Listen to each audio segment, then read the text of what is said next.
Les troupes nord-coréennes récemment déployées pour aider la Russie dans sa guerre en Ukraine ont été prises sous le feu ukrainien, a déclaré un responsable de Kiev mardi. C'est la première fois qu'un responsable ukrainien affirme que des unités de Pyongyang ont été frappées, suite à un déploiement qui a donné à la guerre une nouvelle dimension alors qu'elle approche de son moment historique de 1000 jours. Les premières troupes nord-coréennes ont déjà été bombardées dans la région de Koursk, a écrit Andriy Kovalenko sur Telegram, responsable de la branche anti-désinformation au Conseil de sécurité nationale de l'Ukraine. Il n'a pas fourni d'autres détails. Les gouvernements occidentaux ont anticipé que des soldats nord-coréens seraient envoyés dans la région frontalière de Koursk en Russie, où une incursion de 3 mois de l'armée ukrainienne, qui constitue également la première occupation de territoire russe depuis la Seconde Guerre mondiale, continue de mettre la pression sur le Kremlin.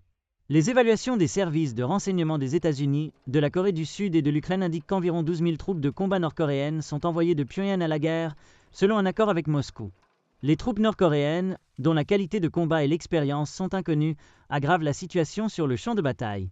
La défense ukrainienne, en particulier dans la région orientale de Donetsk, plie sous la pression de l'assaut coûteux mais implacable de la Russie qui dure depuis des mois.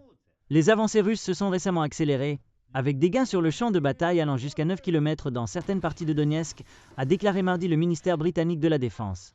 Il a indiqué que la Russie dispose d'un nombre supérieur de troupes et qu'en dépit des nombreuses pertes, les efforts de recrutement du Kremlin assurent de nouvelles troupes pour maintenir la pression.